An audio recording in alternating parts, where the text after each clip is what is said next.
Hey guys, welcome back to Brian's Mysteries and Adventures on Trail, and today we are going to be talking about three separate miracles and adventures in the wilderness, and some of these cases are just unbelievable. The first one, we're going to be using a pseudonym, but we're going to be calling her Nancy, and this is a true story that took place up in the northern Michigan area. Well, Nancy was a young woman. She had graduated college and she went on to get her master's degree, but she had struggled and she was kind of just depressed about being in school for so long, and she wanted to get out and do some adventuring, and she'd been watching a lot of these shows. Now, this is over 20 years ago. This happened in the late 1990s. She decided that she was going to do the North Country Trail. Now, for those of you that don't know, it's one of the scenic trails, but it is one of the longest and also most dangerous trail because it's not as well marked as some of the other trails like the Appalachian Trail and the Pacific Crest Trail or the Continental Divide Trail, which not only are these trails more marked better, but they're also much more highly trafficked. The North Country Trail is around 4,600 miles long. It stretches across 7 different states and eventually ends up in the pine forests of New York, but it starts out in North Dakota, and you go through all kinds of different landscapes, including deep ravines, waterfalls. You go through various areas of Lake Superior. It's just a very challenging trail, especially depending on when you start, and it's not clear as to why she picked that trail, but her family just believes that it's because she wanted to challenge herself to the utmost challenge.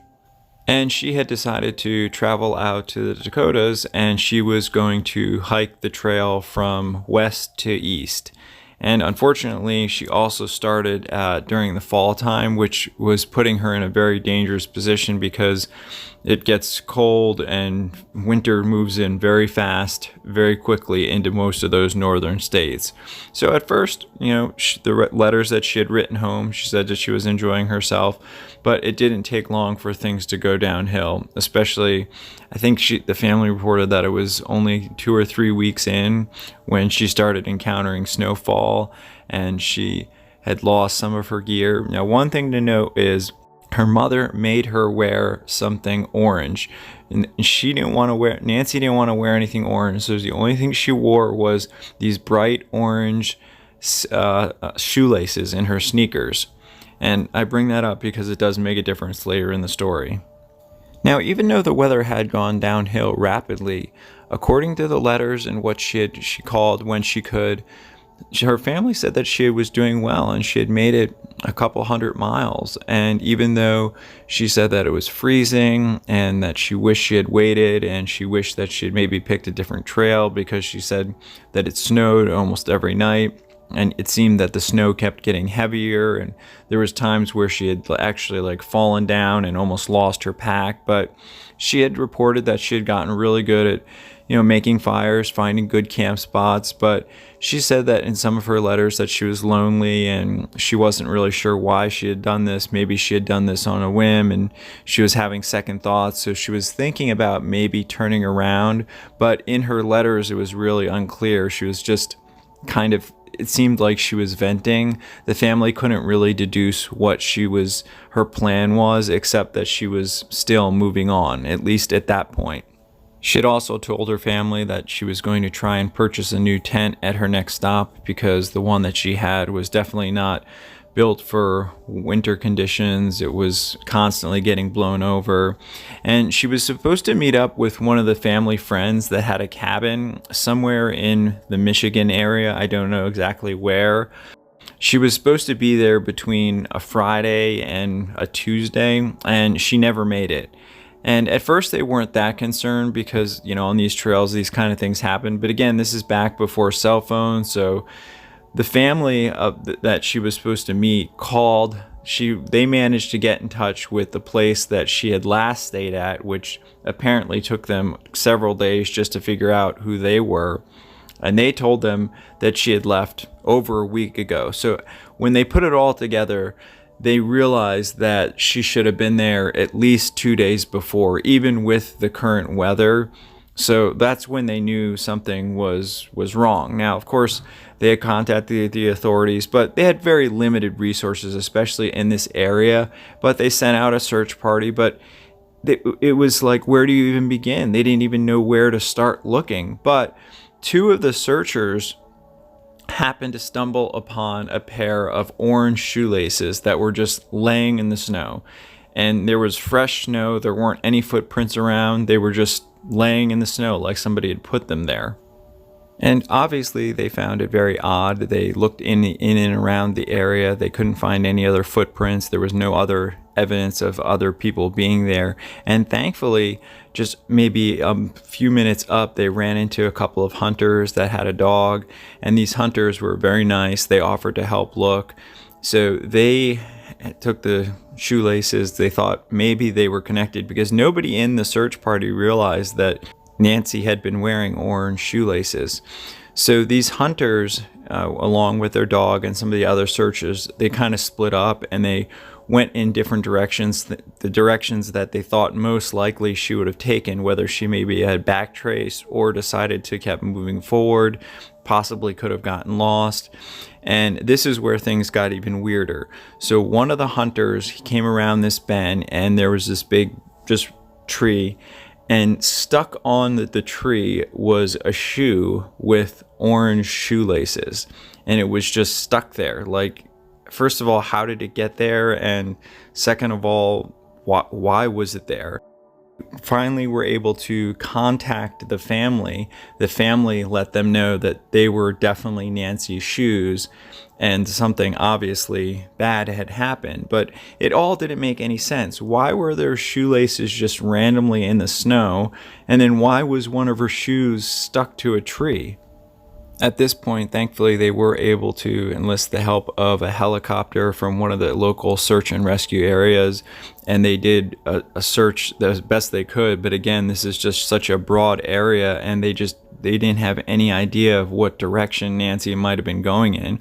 All they had to go on was the shoelaces and the shoe on the tree. So that's where they concentrated their search in and around that area. What made it worse was the family knowing that, okay, now their daughter is out there with at least missing one shoe, and that's all they had to go on.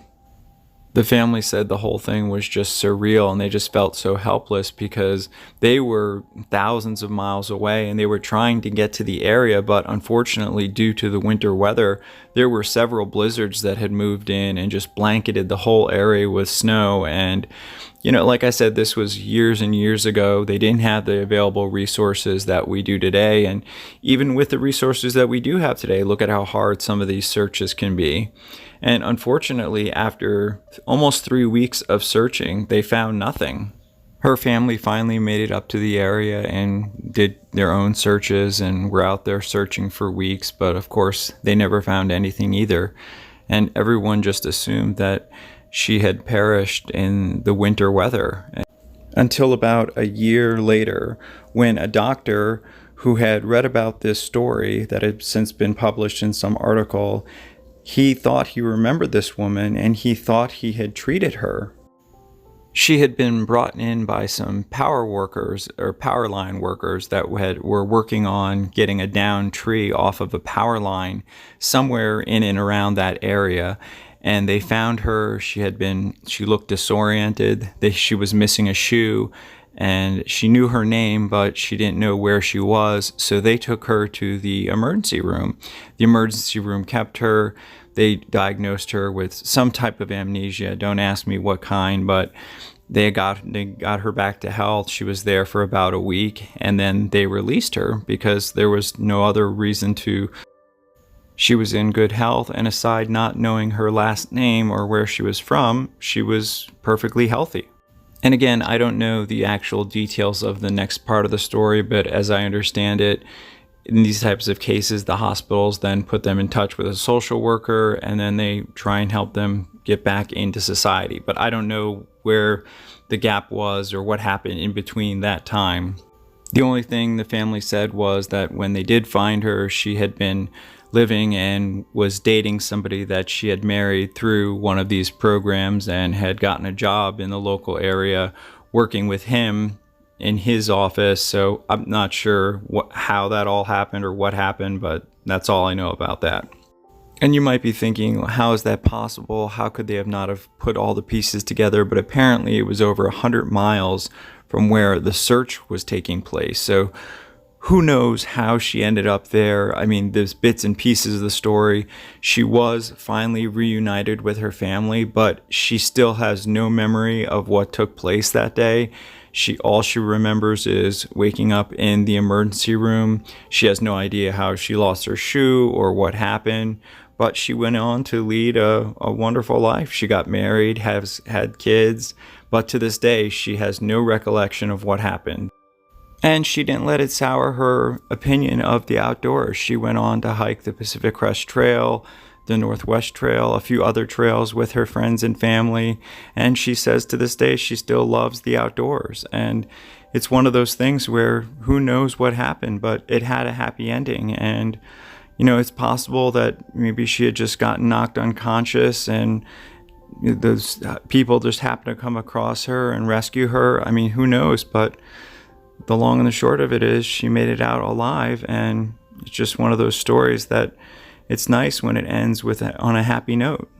This next story takes us to the Berkshires of Massachusetts, which is the western part of Massachusetts, in August of 1997. I'll have a map up to kind of show you where this is, but those of you that aren't familiar with it, it's just a beautiful small town area. It's where Norman Rockwell lived and did all his paintings.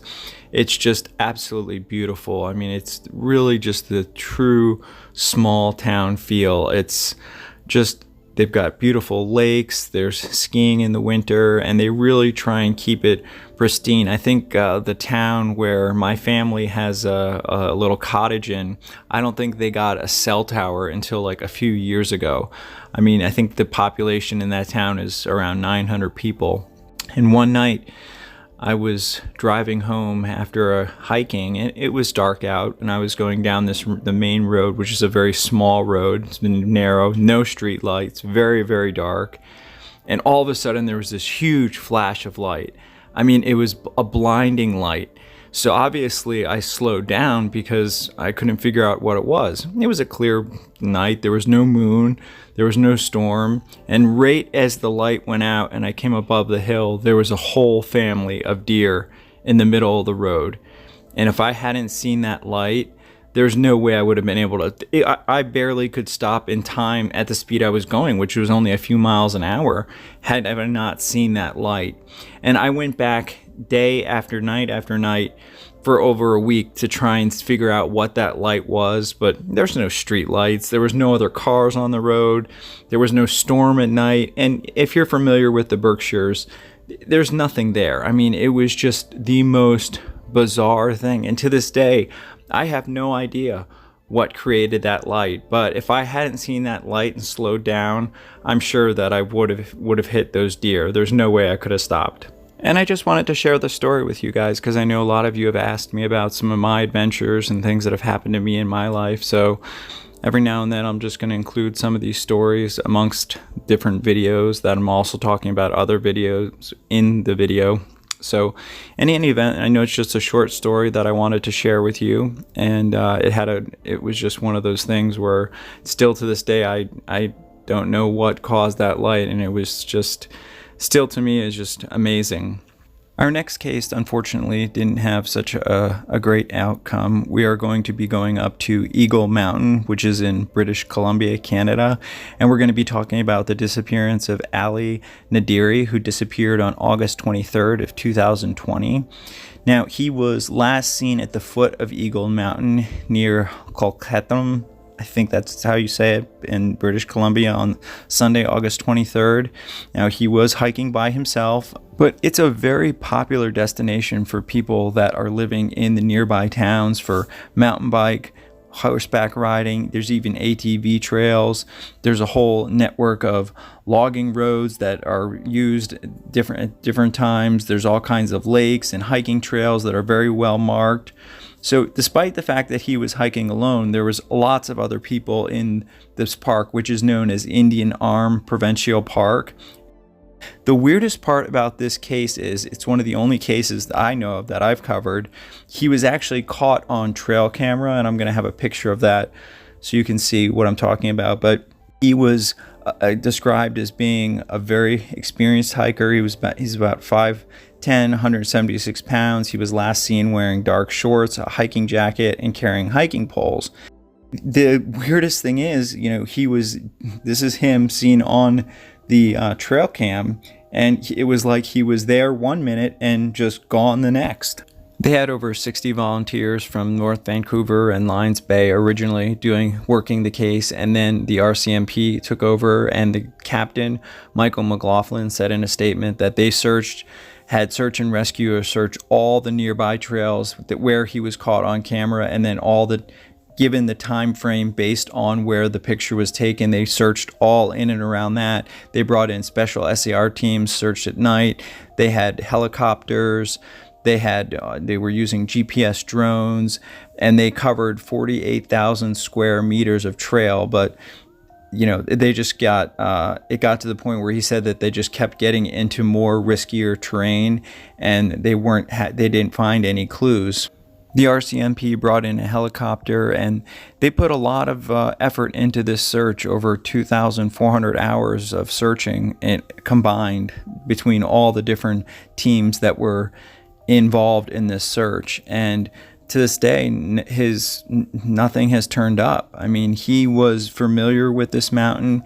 He knew it well, but he was known to sort of go up with limited supplies, maybe not enough to spend the night. But this was summertime, so maybe he just figured he didn't need a winter jacket or whatnot. Maybe he just ended up getting lost. Really, there has been no explanation of what happened to Ali Nadiri, and it's still is unanswered to this day. And I'm sure his family and everyone that knew him is desperate for answers, especially when it's so frustrating when you have the guy on camera, so where he was at a certain point in time, and yet they didn't find anything, not one piece of evidence, nothing, and it remains open to this day. My thoughts and prayers go out to Ali Nadiri, all his friends and family, and all the people who worked so hard to try and bring him home, and hopefully one day he will be able to be brought home so his family can get some closure and answers. Thank you all so much for watching. As always, I really appreciate it, and please be respectful in the comments if you choose to leave them. Special thank you to co.ag for providing the background music, and I will see everybody in the next one. Take care. Hey everyone, thanks for sticking with me to the end. I really appreciate it, and I just wanted to say thank you again for all those that have been so and for sending me all the nice messages and your support while my foot has been broken. I just really appreciate all the kind words and the donations. That's just been so thoughtful, and I just wanted to say thank you. Excuse me. And I hope you all have a great weekend, and I will see you guys in the next one. Take care.